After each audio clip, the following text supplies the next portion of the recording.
السلام علیکم ورحمۃ اللہ وبرکاتہ۔ ہمارا آج کا لیسن ہے پارہ نمبر 4 سورہ آل عمران آیت نمبر 99 سے۔ پہلے دعا کر لیتے ہیں۔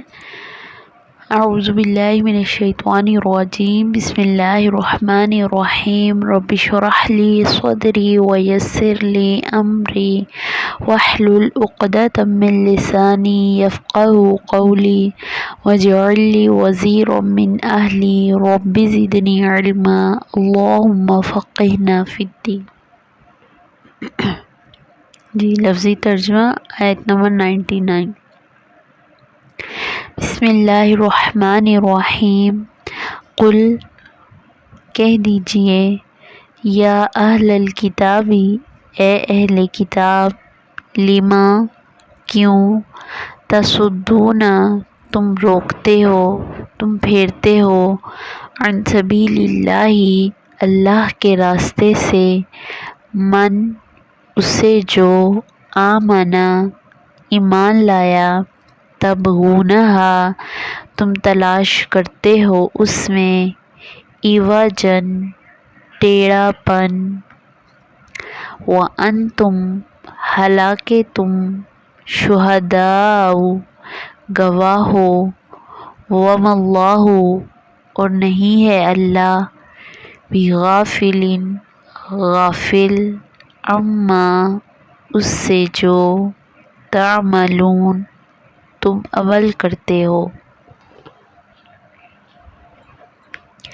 یا ایھا الذین اے لوگو جو، آمنو ایمان لائے ہو، ان اگر، تطیعوا تم اطاعت کرو گے، فریقاً ایک گروہ کی، من الذین ان لوگوں میں سے جو، اوتوا دیے گئے، الکتاب کتاب، یردوکم وہ پھیر دیں گے تمہیں، بعد ایمانکم بعد تمہارے ایمان کے، کافرین کافر بنا کر، وکیف اور کیسے، تکفرون تم کفر کرتے ہو، وانتم حالانکہ تم، تتلی پڑھی جاتی ہیں، علیکم تم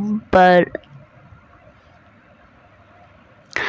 آیات اللہ آیات اللہ کی، وفیکم اور تم میں ہے، رسولہ رسول اس کا، ومن اور جو، یعتصم تھام لے، باللہ اللہ کو، فقد تو تحقیق، ہدیٰ وہ ہدایت دیا گیا، دے دیا گیا یا ہدایت پا گیا، الی صراط طرف راستے، مستقیم سیدھے۔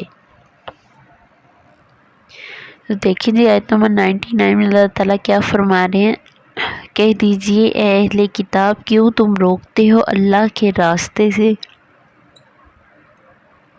جو ایمان لایا، تبغونہا عوجن اور تم تلاش کرتے ہو اس کا ٹیڑھا پن، وانتم حالانکہ تم، شہداء گواہ ہو، وما اللہ اور اللہ تعالیٰ، بغافل غافل ہے، عما اس سے جو،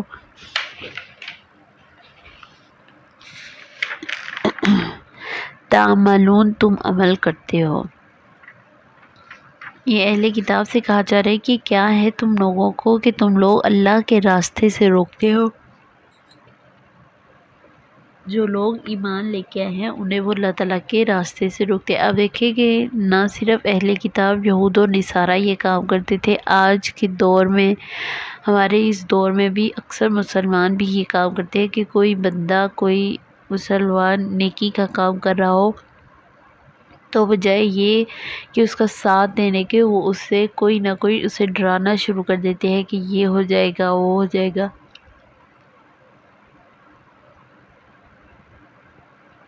تو وہ پیچھے ہٹاتے ہیں، یعنی کہ نیکی کے کام سے۔ کچھ لوگ ایسے ہوتے ہیں جو نہ خود یہ کام کرتے ہیں اور نہ دوسروں کو کرنے دیتے ہیں۔ بیسیکلی یہاں پہ اللہ تعالیٰ اہل کتاب سے مخاطب ہے، لیکن اہل کتاب کے ساتھ ساتھ اللہ تعالیٰ تمام ان لوگوں سے مخاطب ہے جو کہ مسلمان ہونے کے باوجود یہ کام کرتے ہیں، لوگوں کو دین کے راستے سے روکتے ہیں۔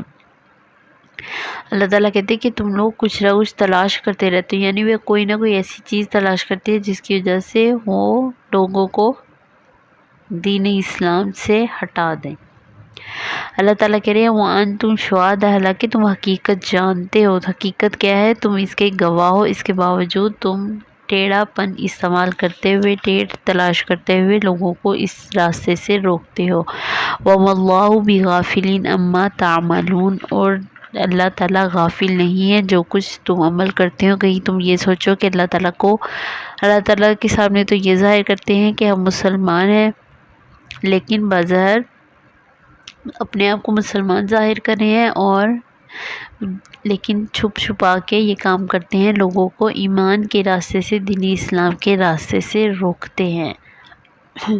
آگے آیت نمبر 100 میں، اے لوگو جو ایمان لائے ہو، اگر تم اطاعت کرو گے ایک گروہ کی ان لوگوں میں سے جو دیے گئے کتاب کو، وہ پھیر دیں گے تم کو تمہارے ایمان سے کافر بنا کر۔ یہاں پہ اللہ تعالیٰ مسلمانوں سے مخاطب ہو کے کہہ رہے ہیں کہ مدینہ کے یہود مسلمانوں کے درمیان لڑائی جھگڑے پیدا کرواتے تھے، تو کچھ مسلمان ایسے تھے جو کہ ان کا ساتھ دینے لگ گئے تھے۔ اور دیکھیں کہ جب لگائی بھجائی کا کام ہوتا ہے تو انسان اتنا ہو جاتا ہے کہ اسے پتہ ہی نہیں چلتا کہ کون صحیح ہے اور کون غلط ہے۔ اکثر لوگ جب بھائی بھائی میں جھگڑا ہو جائے تو بعد میں پتہ چلتا ہے کہ ریزن کیا تھی، کسی تیسرے انسان کی وجہ سے، کسی تیسرے بندے کی وجہ سے دو بھائیوں میں آپس میں لڑائی ہو گئی تھی۔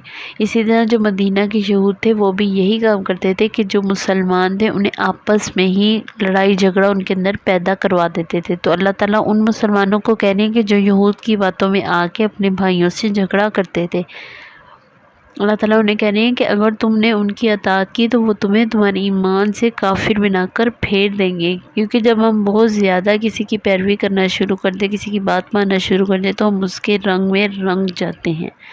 تو اللہ تعالیٰ ان مسلمانوں، ان ایمان والوں سے مخاطب ہیں۔ آگے آیت نمبر 101 میں، اور کیسے تم کفر کر سکتے ہو حالانکہ تم پر پڑھی جاتی ہیں اللہ کی آیات اور تم میں اس کا رسول ہے، اور جو کوئی مضبوطی سے پکڑے گا اللہ کو تو تحقیق وہ ہدایت پا گیا سیدھے راستے کی طرف۔ اللہ تعالیٰ کہنے ہیں اور کیسے تم کفر کر سکتے ہو حالانکہ تمہارے اوپر واضح آیات، میں نے ایک کتاب نازل کی ہے، اس میں اندر ہر چیز کو واضح کھول کے رکھ دیا، اور اگر کسی چیز کا نہیں پتہ چلتا تو رسول ہے، سنت حدیث سے، رسول سے ہمیں پتہ چلتا ہے۔ اگر ہمیں کوئی چیز نہ پتہ چل رہی ہو تو ہم اس سے پتہ دیکھ سکتے ہیں، اس میں واضح کلیئر ہے۔ اللہ تعالیٰ کہتے ہیں کہ پھر تم کیسے کفر کر سکتے ہو حالانکہ کتاب اور رسول میں نے تمہارے اندر بھیجا ہے، تم پہ نازل کیا ہے، تم پر آیات پڑھی جاتی ہیں، اس کے باوجود تم کفر کرتے ہو۔ وَمَن يَعْتَصِم، اور جو کوئی مضبوطی سے پکڑے گا باللہ، اللہ کو، دیکھیں اللہ تعالیٰ کیا کہہ رہے ہیں، جو کوئی مضبوطی سے تھام لے گا مجھے، میرے احکامات کو، میری کتاب کو، میرے رسول کو، فقط ہدیٰ الی صراط مستقیم، تو تحقیق وہ ہدایت پا گیا سیدھے راستے کی طرف۔ یعنی جس نے اللہ تعالیٰ کو، کتاب کو، قرآن مجید کو اور سنت رسول، حدیث رسول کو مضبوطی سے تھام لیا تو سمجھ لے وہ صراط مستقیم پہ ہدایت پا گیا، وہ اس نے ہدایت پا لی اور صراط مستقیم پر چلنے لگ گیا۔ اور آپ دیکھیں کہ جب ہم قرآن اور حدیث کو مضبوطی سے تھام لیں تو ہم سیدھے راستے سے کبھی بھی نہیں بھٹکیں گے۔ ہاں ہمارے راستے میں مشکلات ضرور آئیں گی، ہمارے پر آزمائشیں ضرور نازل ہوں گی، لیکن ہم صراط مستقیم پر ہی قائم رہیں گے۔ اللہ تعالیٰ سے دعا ہے کہ اللہ تعالیٰ ہمیں سنت رسول، قرآن اور سنت پر چلنے والا بنائے اور تا قیامت اسی پر قائم و دائم رکھے، اور صراط مستقیم پر استقامت دے کے رکھے چلنے کی۔ چلیں جی ہمارا لیسن یہی تک تھا۔ السلام علیکم ورحمۃ اللہ وبرکاتہ۔